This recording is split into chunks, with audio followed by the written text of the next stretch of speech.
Everyone. तो बच्चों, हम लोग आज क्या करते हैं कि क्वेश्चन न्यूमेरिकल सॉल्व कर लेते हैं profit and gain of business और प्रोफेशन।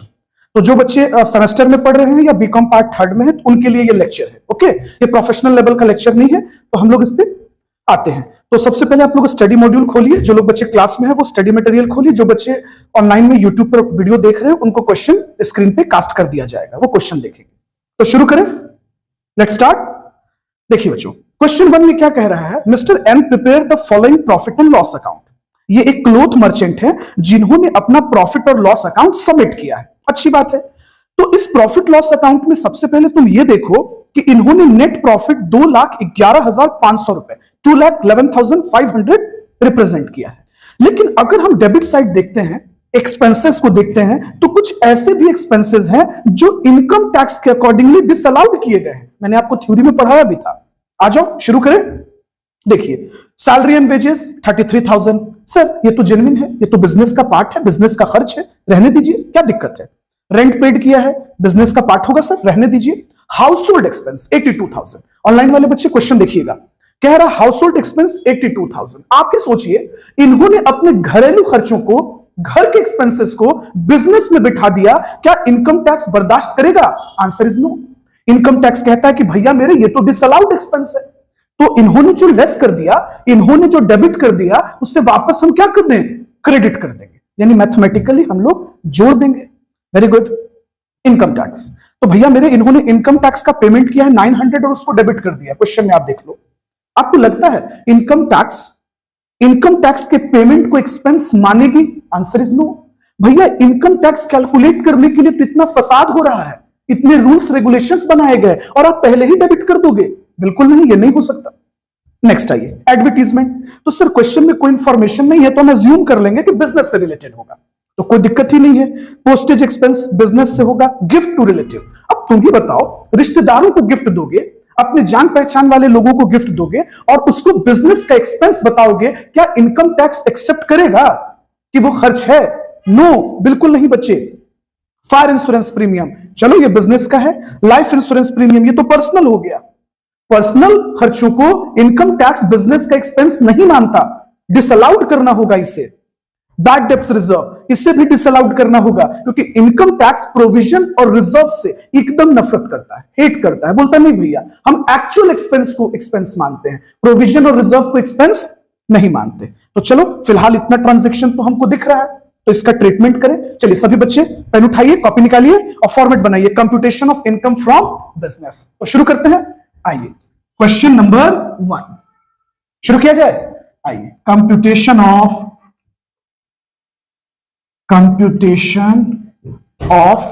इनकम।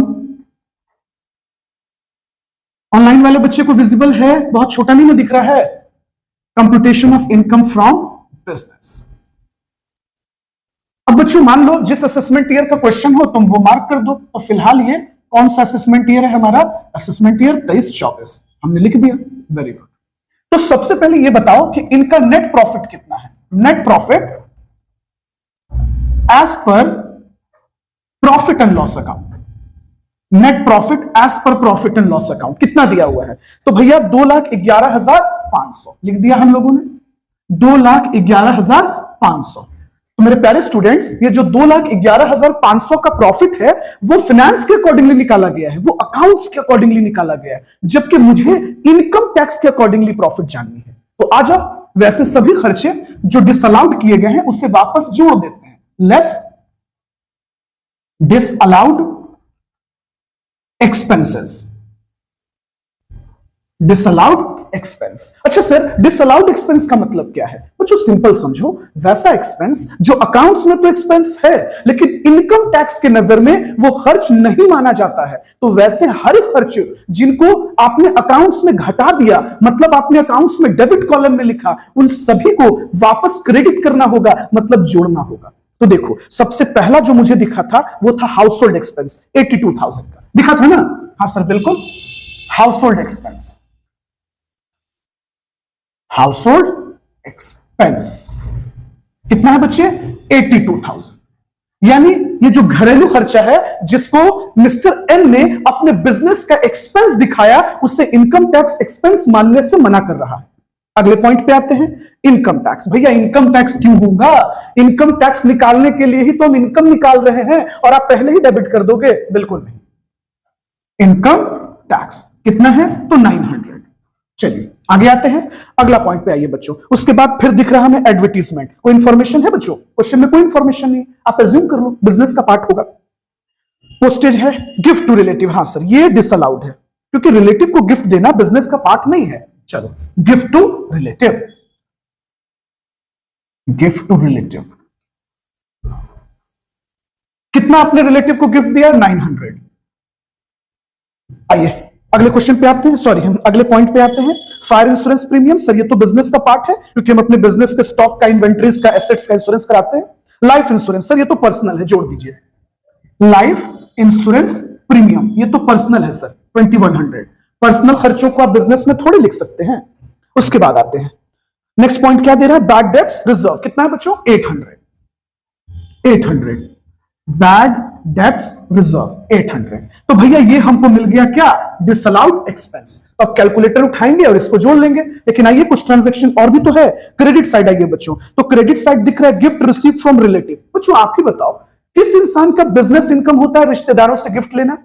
इन्होंने अकाउंट्स में प्रेजेंट कर दिया। भैया अकाउंट्स में ठीक है, आपने लिख दिया इनकम इनकम होता है, कहीं से भी आए अकाउंट्स में। लेकिन सवाल है इनकम टैक्स क्या बोलता है कि भैया जो तुम रिलेटिव से गिफ्ट ले रहे हो उसको बिजनेस में लिखोगे? सोचो ना, लॉजिकल बात है। रिश्तेदारों से पैसा आया, उसको बिजनेस का इनकम कैसे दिखा सकते हैं? बिल्कुल नहीं, ये हटाइए, डिसअलाउड है। तो इसको लेस करना होगा क्योंकि ये इनकम है नहीं। लेस डिसअलाउड इनकम या इनकम ऑफ अदर हेड, ये तो आपके अदर हेड का पार्ट है ना, ये अदर सोर्स में जाएगा। अगर आप चाहें तो इसको इस लाइन से भी लिख सकते हैं, इनकम ऑफ अदर हेड। तो जो आपको दिल करे आप दोनों में से यूज कर सकते हो, डिसअलाउड इनकम भी या इनकम ऑफ अदर हेड। तो कितना है? रिश्तेदारों से गिफ्ट मिला 275। चलिए, गिफ्ट फ्रॉम रिलेटिव कितना है? 275। चलिए कैलकुलेटर उठाते हैं। आइए बच्चों, हम लोग पहले डिसअलाउड एक्सपेंस जोड़ लेते हैं। 82,000 प्लस 900 प्लस 900 2100 प्लस 800। तो कितना हो गया ये हमारा? ये हो गया 86,700। अच्छा, ये इनकम है डिसअलाउड इनकम 275। आइए इसका टोटल करते हैं। तो 2,11,500 बच्चों प्लस 86,700 माइनस 275। तो ये आ गया बच्चों 2,97,925। ये हो गया हमारा इनकम फ्रॉम बिजनेस। तो दिया हुआ है क्या? हाँ देखिए, स्टडी मटेरियल में है आंसर 2,97,925। तो ये हो गया हमारा income from business, income from business. अच्छा, अब कुछ रिमार्केबल बात। एक चीज बताइए, मैंने डायरेक्ट गिफ्ट फ्रॉम रिलेटिव को डिसअलाउड कर दिया कि भैया रिश्तेदारों से जो गिफ्ट लिया गया है वो बिजनेस का इनकम नहीं है। आई एग्री, तुम लोग भी ये बात समझ गए। लेकिन आप नोट डाल के, जो हम यहां नहीं लिख रहे हैं बट आप एग्जाम में ये मेंशन कर दीजिएगा नोट डाल के, कि जो गिफ्ट हम रिसीव करते हैं वो इनकम तो है लेकिन बिजनेस का नहीं। कहां टैक्सेबल होगा? Income from other source, IFOS में ये टैक्सेबल होता है। तो आप नोट डाल के लिख दीजिएगा it is taxable under the head income from other sources. तो बच्चों नटशेल में इस क्वेश्चन का ये कंक्लूजन निकला कि वैसे सभी खर्चे जो इनकम टैक्स के नजर में एक्सपेंस नहीं माने गए हैं और उन सभी खर्चों को मिस्टर एम ने अपने प्रॉफिट और लॉस अकाउंट में डेबिट कर दिया था, घटा दिया था, उन सभी को हमने वापस जोड़ दिया। इसी को कहते हैं डिसअलाउड एक्सपेंस। जैसे आप देखो, घरेलू खर्चा, इनकम टैक्स का पेमेंट। अब तुम सोच रहे हो सर इनकम टैक्स तो बिजनेस का है, जो बच्चे ऐसे सोच रहे हैं, रिलैक्स होकर आप समझिए। एक बात बताइए बेटा, इतना रूल किसके लिए बना? ताकि इनकम निकाला जा सके, और जब इनकम आ जाए तो उस पर टैक्स पे किया जा सके। तो पहले ही कोई कैसे लेस कर सकता है और जोड़ सकता है? इसीलिए इसको एक्सपेंस नहीं मानी income tax. Gift to relative, अब भैया रिश्तेदारों से गिफ्ट लेना देना लगा रहता है, वो हर किसी की जिंदगी में, वो बिजनेस का पार्ट थोड़ी ना है। आप अपने पर्सनल लाइफ का इंश्योरेंस करवाते हो, ठीक है, मानते हैं अकाउंट्स में हम लोगों को सर ने पढ़ाया कि ड्राइंग जो है बिजनेस का पार्ट है, डेबिट कर दो। क्यों भैया? तो अकाउंट्स ऑनर के पॉइंट ऑफ व्यू से नहीं, कंपनी के पॉइंट ऑफ व्यू से बनता है, बिजनेस के पॉइंट ऑफ व्यू से बनता है। लेकिन इनकम टैक्स कहता है कि देखो बाबू ये सब चुचला है भैया, धंधा तुम्हारा, कैपिटल तुम्हारा, पैसा तुम्हारा, प्रॉफिट तुम्हारे घर जाएगा। इसीलिए लाइफ इंश्योरेंस प्रीमियम बिजनेस का पार्ट नहीं माना जाता, इसीलिए इसे डिसअलाउड कर दिया जाता है। और इनकम टैक्स को प्रोविजन और रिजर्व से हेट है। अब सुनिएगा ध्यान से, जिस बच्चों को थ्योरी इंट्रोडक्शन का नहीं याद है, देखिए बच्चे, हम लोग अकाउंट्स एक प्रिंसिपल पे पढ़ते हैं, प्रिंसिपल ऑफ कंजर्वेटिज्म पढ़ते हैं। अच्छा, प्रिंसिपल ऑफ कंजर्वेटिज्म में हमें ये सब चीज सिखाया गया कि फ्यूचर एंटिसिपेटेड है बच्चा, फ्यूचर का कुछ पता नहीं, फ्यूचर प्रिडिक्टेबल नहीं है, तो फ्यूचर के लिए तुम क्या कर लो, प्रोविजन बना लो, रिजर्व बना लो। अच्छी बात है, 11th में हम लोगों ने सीखा, हम लोग 200% अपने अकाउंट्स वाले सर से एग्री हैं। लेकिन इनकम टैक्स कहता है कि ये तो वही बात हो गई कि एक आदमी मरने से पहले खुद का श्राद्ध करवा रहा है, भोज खिला रहा है, तो ऐसा नहीं होता। मोरल ऑफ द स्टोरी, किसी इनकम टैक्स का कहना है कि भैया हम एक्चुअल एक्सपेंस को एक्सपेंस मानते हैं, ये प्रोविजन और रिजर्व सब चोचला है, तो ये सब चोचला हमको मत दिखाओ और मत सुनाओ। अगर तुम डेबिट किए हो, घटाए हो, हम वापस जुड़वा देंगे। समझ में आया? तो ये हमारा क्वेश्चन 1 कंप्लीट हो गया। और ऑनलाइन में जो बच्चे लेक्चर्स देख रहे हैं, प्लीज थोड़ा लाइक और सब्सक्राइब कर दीजिए, और सबसे इंपॉर्टेंट कि क्वेश्चन आपको विजिबल है। Thank you.